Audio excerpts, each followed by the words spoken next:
हाँ दोस्तों, मैं बात कर रहा हूं रैप गॉड एमिनेम की, जिनका असली नाम मार्शल ब्रूस मैथर्स है। दोस्तों, कुछ लोगों का स्ट्रगल जवानी में आके शुरू होता है, तो कुछ लोगों के नसीब पे बचपन से ही मुसीबतों का राज होता है, और एमिनेम उन्हीं में से एक थे। जब उनका जन्म हुआ तब उनकी माँ केवल 17 साल की थी और उनके पिता उनके पैदा होने से पहले ही दुनिया से चल बसे थे। घर के हालात बदतर थे और इसी वजह से एमिनेम को एक साल में 2 से 3 बार अपना स्कूल तक चेंज करना पड़ा। बचपन में कभी भी एक स्कूल में ना रहने की वजह से उनके कभी दोस्त नहीं बने। वैसे तो उन्हें स्कूल जाना पसंद नहीं था और वो पढ़ाई में भी इतने कुछ खास नहीं थे, पर उन्हें इंग्लिश से बचपन से ही प्यार था। वो अपनी वोकैबुलरी का नॉलेज बढ़ाने के लिए खुद को डिक्शनरी में बिजी रखते थे। बाकी सब्जेक्ट्स में इनको कोई दिलचस्पी नहीं थी और इसी वजह से ये बंदा 9th क्लास में 3 बार फेल हो गया और आखिरकार स्कूल भी छोड़नी पड़ी।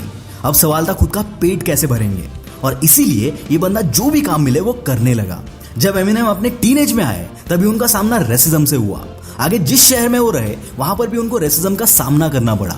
और हाँ, यहाँ पर आपका एक मिथ क्लियर करता हूँ। अगर आपको लगता है कि सिर्फ ब्लैक स्किन लोग ही रेसिज्म का शिकार बनते हैं तो आप गलत है, क्योंकि जिस शहर में एमिनेम रहते थे वहां डार्क स्किन लोगों की चलती थी और यहाँ रेसिज्म का शिकार बनते थे गोरी चमड़ी वाले लोग। एमिनेम भी कई बार इसके शिकार हुए। उनको कई बार बुली किया गया, पीटा गया, और तो और एक लड़की ने इसी रेसिज्म के चलते एमिनेम को इतना पीटा कि वो 7 दिनों तक कोमा में चले गए। जब एमिनेम 9 साल के थे तब से उनको ये सब झेलना पड़ रहा था। उन्होंने एक बार एमिनेम का नाक भी फोड़ा था, और हद तो तब हो गई जब एमिनेम टॉयलेट यूज कर रहे थे तब उनको पीछे से बहुत मारा गया। इतना कि आगे के कुछ घंटों तक वो वहीं पर खून से लथपथ पड़े रहे। डॉक्टर्स ने उनकी माँ को यहाँ तक बताया था कि एमिनेम के रिकवर होने के चांसेस अब ना के बराबर है, पर डेस्टिनी शायद कुछ और ही चाहती थी। एमिनेम ठीक तो हो गए, पर नाइटमेयर्स, ट्रॉमा, हेडेक, इन जैसी तकलीफें होने लगी। दिमाग पे लगी हुई भारी चोट की वजह से उनको खुद की हर एक स्किल को रीडेवलप करना पड़ा, और तब जाके ये बंदा रैप करने लगा। एमिनेम पहला व्हाइट स्किन बंदा है जिसने रैपिंग करना शुरू किया। असल में हिप हॉप की शुरुआत 1970 में अमेरिका में हुई थी, और रेसिज्म ही हिप हॉप पैदा होने का सबसे बड़ा कारण था। अफ्रीकन अमेरिकन और लैटिन अमेरिकन कम्युनिटी ने ही हिप हॉप चालू किया था। उनके स्किन टोन में काफी फर्क था। स्लेवरी, रेसिज्म का शिकार हुए इन लोगों को बोलने का तक हक नहीं था। तब इन लोगों ने खुद को एक्सप्रेस करने के लिए आर्ट का सहारा लिया, और इससे हिप हॉप का जन्म हुआ, और रैपिंग इसी हिप हॉप का एक इंपॉर्टेंट एलिमेंट है। Okay, let's get back to the story. जब डार्क टोन लोगों को यह पता चला कि एमिनेम रैप करते हैं तब एमिनेम की मुश्किलें और बढ़ी। तब ब्लैक स्किन लोगों की सोच ये थी कि रैप करना सिर्फ उनका हक है, और इन्हीं मुश्किलों में उनके अंकल रॉनी हमेशा उनके साथ थे। उन्होंने ही एमिनेम को पहली बार रैप की सीडी दी थी।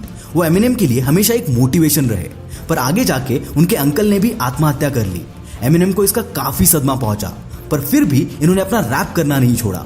कई मुसीबतों और बड़ी मेहनत के बाद एमिनेम ने अपना फर्स्ट एल्बम इनफाइनाइट रिलीज किया, पर वो बुरी तरह से फ्लॉप हुआ, और दिक्कतें तब बढ़ी जब इन सबके चक्करों में उनका जॉब भी छूट गया। स्ट्रेस की वजह से इस बंदे ने सुसाइड करने तक की कोशिश की। दोस्तों, यकीन मानिए, जिन्हें सारी दुनिया रैप गॉड के नाम से जानती है, मैं उन्हीं के बारे में बात कर रहा हूँ। 1997 में जब एमिनेम ने एक रैप कंपटीशन में हिस्सा लिया, उसमें उन्होंने 2nd पोजीशन हासिल कर ली। 1999 में फेमस आर्टिस्ट डॉक्टर ड्रे ने एमिनेम के काम से खुश होकर उनके साथ एक एल्बम बनाया जिसका नाम रखा गया द स्लिम शेडी, और तभी से एमिनेम का दौर शुरू हो गया। ऐसा कहा जाता है कि जब भी वो कोई रैप लिखते थे वो खुद को घंटों तक एक रूम में बंद कर लिया करते थे। इसके बाद कुछ ही दिनों में एमिनेम का रैप गॉड ये सॉन्ग आया, और इसके बाद तो इस बंदे ने कामयाबी को अपनी मुट्ठी में ही कर लिया। उन्होंने खुद के लाइफ पर बेस्ड 8 माइल नाम की एक मूवी भी बनाई है। इसके अलावा उन्होंने 2 बेस्टसेलर किताबें भी लिखी है।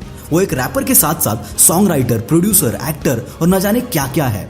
ये बंदा सही मायने में एक आर्टिस्ट है, जिन्होंने आर्ट को एक जरिया बनाया खुद को एक्सप्रेस करने के लिए, और प्रूव किया कि success is the best revenge. दोस्तों, जितनी मुश्किलें इस बंदे के लाइफ में थी उतनी शायद ही किसी के लाइफ में होगी, और अगर इतनी मुश्किलों के बावजूद ये बंदा डटकर खड़ा रह सकता है तो ट्रस्ट मी, तुम कुछ भी उखाड़ सकते हो।